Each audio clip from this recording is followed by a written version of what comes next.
Bus drivers are on the front lines of this pandemic every day, doing their jobs courageously and unfailingly in the face of what's going on. Among them, a man named Jason Hargrove.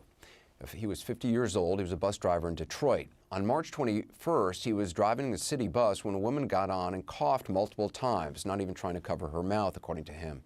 In a Facebook Live post that went viral, Hargrove laid out his frustration that people are not being more cautious in the midst of this pandemic. Listen to what he said.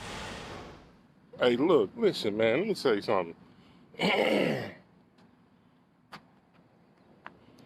This coronavirus is for real.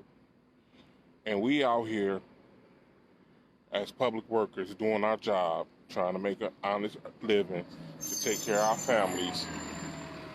But for you to get on the bus and stand on the bus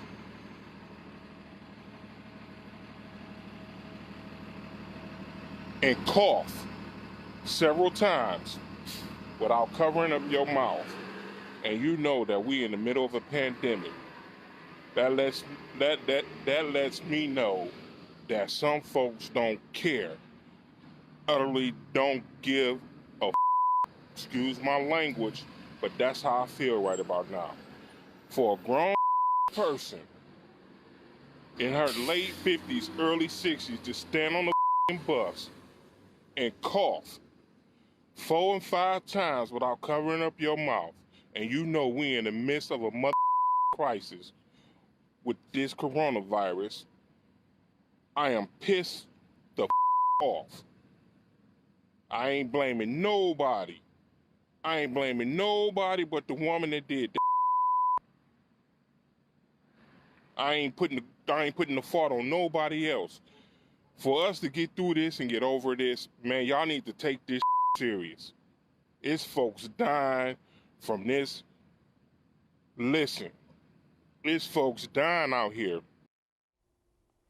Well, just 4 days later, after he made that video, Hargrove began to feel sick himself. He died Wednesday night. Detroit's mayor says his death did not have to happen. But if you haven't seen Jason Hargrove's post on social media and Facebook, everybody in Detroit and everybody in America should watch it because he was infected before we closed the front doors. And he tells the story of a passenger getting on the bus and coughing on him. And some of his language is graphic, but I don't know how you can watch it and not tear up. He knew his life was being put in jeopardy, even though he was going to work for the citizens of Detroit every day, by somebody who just didn't care, somebody who didn't take this seriously, and now he's gone. Glenn Tolbert is the head of the Detroit Bus Drivers Union, joins me now. Glenn, my condolences to you and to Mr. Hargrove's family. Do you know how exactly Jason Hargrove contracted the virus? I mean, is it known if it was from that person or before another passenger? At this time, I don't know that. I had a chance to speak with his wife, but obviously it was out of concern for her and not trying to get a lot of details, sure. Just to let her DDOT family, ATU family was with her, and that we support and we will be supporting her through the next coming days, months, years for her and her family. You know, we talk a lot about medical workers as being on the front lines, but, you know, bus drivers, delivery people, people who are, you know, working jobs still, that they interact with people every day, you know, custodial folks who are you know, helping keep things clean.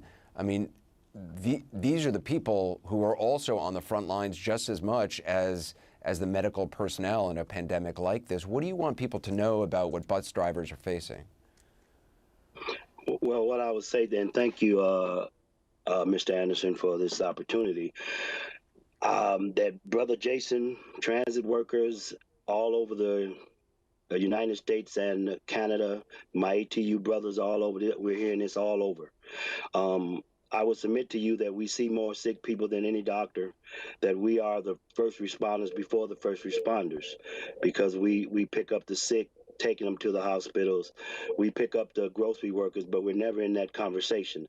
And it's a shame that it comes to this. It's beyond shameful that it comes to this before we can get some real help and some attention to this problem, because transit lives matter also.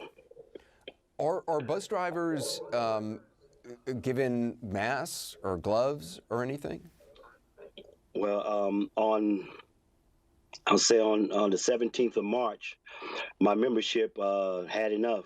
They were putting their lives at jeopardy enough, and they staged a mass walkout, if you will, to get the sanitation of the bus, and we were able to shut it down for a whole day and have the fleet thoroughly disanitized and cleaned. On retrospect, I'm looking at, and that's not enough. We're getting masks, but they're running out. You know, we can't get them sometime, which is a shame. And my members are not going out there without masks. I mean, we need masks, we need gloves. They're giving us gloves.